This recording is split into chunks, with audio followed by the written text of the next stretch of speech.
ಅವರ ಬದುಕಿನಲ್ಲಿ ಬಾಧಕನಾಗಿ ಹಲವು ಖಜಾನೆಗಳಿಗೆ ಖಜಾಂಚಿಯಾಗಿ ಗಾಡಕ್ಕೆ ಅಡ್ವಹಿಸಿದವರೇ ಕುದುರೆ ಪಾಲದಲ್ಲಿ ಬಂಧಿಸಿ ಸಜೀವ ದಹನವನ್ನೇ ಸಜಿಯಾಗಿ ಕೊಟ್ಟು ರಾಜನಂತೆ ಮೆರೆಯುತ್ತಿದ್ದವ ಗೌಡ.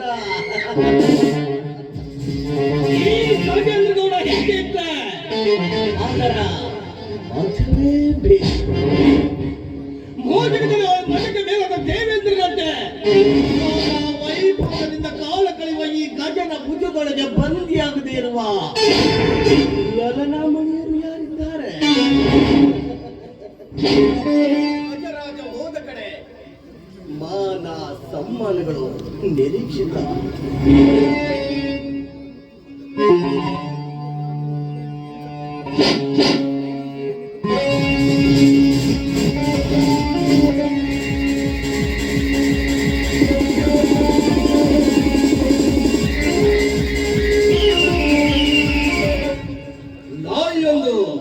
ನಾಲ್ಗೆ ದಾಟಿಸಿದ ತನ್ನ ಬಾಲವನ್ನು ಆಡಿಸಿದೆ ಅಂದ್ರೆ ಅದು ತನ್ನ ಆತ್ಮೀಯರಿಗೆ ವಿಶ್ವಾಸ ಪೂರ್ತಿಯಾಗಿದೆ ಎಂದರ್ಥ.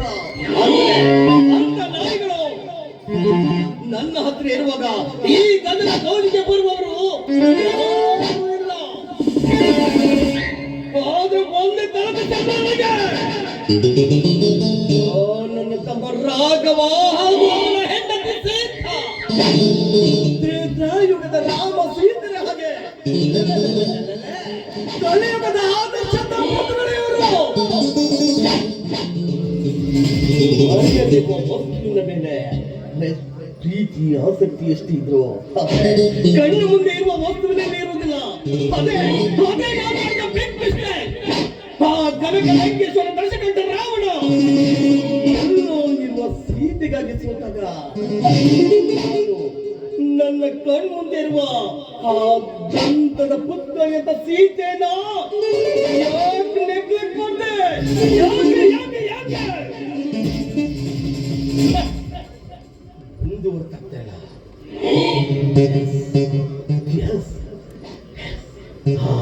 ಸೀತೆ ದಂತದ ಪುತ್ರಿಯಂತ ಸೀತೆ ಅವಳನ್ನ ನನ್ನ ವಶ ಮಾಡಿಕೊಳ್ಳಬೇಕು. ರಾಘವ, ನೀನು ನನ್ನ ತಮ್ಮನ ಕಣೋ, ನನ್ನ ಶತ್ರು, ನನ್ನ ವೈಭವದ ಜೀವನಕ್ಕೆ ಪಾಲುದಾರ ನೀನು. ಪಿತ್ರಾರ್ಜಿತ ಆಸ್ತಿಯಲ್ಲಿ ಕುಸ್ತಿ ಮಾಡೋದಕ್ಕೆ ಹುಟ್ಟಿ ಬಿಟ್ಟಿಯಲ್ಲ ಪಾಪೆ. ವೈಭವಿ ಇರುವೇತಿ ಚಿಕ್ಕವನಾಗಿದ್ರು ಆನೆಯಂತೆ ದೊಡ್ಡವ ಅಂತ ತಿಳ್ಕೊಂಡವನು. ಅದಕ್ಕೆ ಆಸ್ತಿಗಾಗಿ ಜೂಜಾಡಿ ತಮ್ಮ ಜಾಗವನ್ನೇ ಕಳೆದುಕೊಂಡು ಕಾರ್ಯ ಪಾಂಡವರ ಹಾಗೆ ನಿನಗೂ ಒಂದು ಗತಿ ಕಾಣಿಸ್ತಿರುವಾಗ ನಿನಗೂ ಒಂದು ಗತಿ ಕಾಣಿಸ್ತೀರಿ. ಹುತ್ತುವುದಕ್ಕೂ ಆಗದೆ ಬಿಚ್ಚುವುದಕ್ಕೂ ಆಗದೆ ಬಿದ್ದಿರುವ ಪಾಂಡವ ಭೂಮಿಯನ್ನ ಪಾಂಡವರ ಗೌರವಕ್ಕೆ ನಿಂತ ಹಾಗೆ ನನ್ನ ಪಾಲಿಗೆ ಬರುವ ನಿನಗೆ ಬರಡು ಭೂಮಿಯನ್ನು ಕೊಟ್ಟು ನಾನು ಕೈ ತೊಳ್ಕೊಂಡ್ಬಿಡ್ತೀನಿ. ನೀನ್ ಏನಾದ್ರು ನನಗೇನು, ನೀನ್ ಸತ್ತು ನನಗೇನು?